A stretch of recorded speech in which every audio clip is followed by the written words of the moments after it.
কি আর বলবো বন্ধুরা, সময় মতো ভিডিও আপলোড করতেই পারছি না কাজের জন্য। হ্যালো আমার মিষ্টি মিষ্টি বন্ধুরা, সবাইকে সুস্বাগতম নতুন একটি ভিডিওতে। তো চলো বন্ধুরা, ভিডিওটা স্টার্ট করা যাক। তো চলে আসলাম বন্ধুরা, প্রায় 2-3 দিন পর তোমাদের সাথে লং ভিডিও একটা শেয়ার করার জন্য। ঘুম থেকে উঠেই কিন্তু বাসি ঘরটাকে ভালো করে ঝাড়ু দিয়ে নিচ্ছি।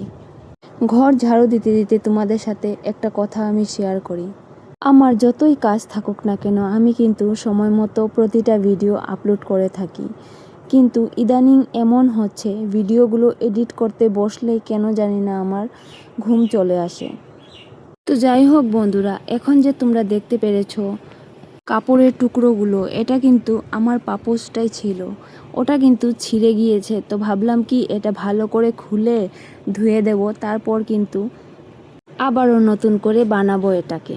এই পাপোশটা যখন বানিয়েছিলাম তখন একটা ছোট্ট ভুল করে নিয়েছিলাম, সেটার জন্যই কিন্তু পাপোশটা বেশি দিন টিকেনি। সেই ছোট্ট ভুলের জন্যই কিন্তু আবারও আমাকে তৈরি করতে হবে। ভুলটা হচ্ছে, আমি যখন পাপোশটা বানাচ্ছিলাম তখন মাঝখানে সুতির কাপড় দিয়েছিলাম। আমি যদি সুতির কাপড় না দিয়ে অন্য কাপড় দিতাম তাহলে কিন্তু এত তাড়াতাড়ি ছিঁড়ে যেত না বা নষ্ট হয়ে যেত না। তো যাই হোক বন্ধুরা, মানুষ তো ভুল থেকেই শিখে, তাই না? এবার যখন পাপোশটা তৈরি করব তখন কিন্তু আর এই ভুলটা করব না। তাড়াতাড়ি কিন্তু পাপোশটা আমাকে বানিয়ে নিতে হবে, কেননা কাজের জন্য কিন্তু আমি এক্সট্রা কোনো পাপোশ বানাইনি, আর এটা আমি সবসময় ব্যবহার করি। যাই হোক বন্ধুরা, তোমাদের সাথে কিন্তু অনেক কথাই বলে নিলাম। যাই হোক বন্ধুরা, তোমাদের সাথে বকবক করতে করতে কিন্তু অনেক কাজই আমি সেরে নিয়েছি।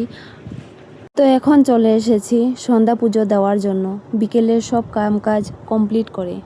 আমি কিন্তু এই ধরনের কাজগুলো করতে অনেকটাই আগ্রহী থাকি সব সময়, কিন্তু একবার অলসতা যখন শরীরে চলে আসে তখন কিন্তু আমি আর এই কাজগুলো ধরতে চাই না বললে ভুল হবে। আমার এই কাজগুলো করতেই যেন ইচ্ছে হয় না।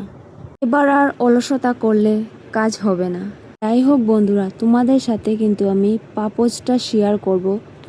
বানানোর পর তোমরাই আমাকে কমেন্টে জানিও যে পাপোশটা কেমন হয়েছে। চাইলে কিন্তু একদিনে এই পাপোশটা কমপ্লিট করা যায়, কিন্তু অন্যান্য কাজের জন্য কিন্তু আমি ঠিক সেইভাবে সময় দিতে পারবো না। প্রতিদিনই একটু একটু করে কিন্তু আমাকে কমপ্লিট করতে হবে। তো যাই হোক বন্ধুরা, এখন চলে এসেছি নিদ্রা দেওয়ার জন্য। টুকটুক করে ঠাকুরের আসনটা দেখতে কতই না ভালো লাগছে, তাই না বন্ধুরা?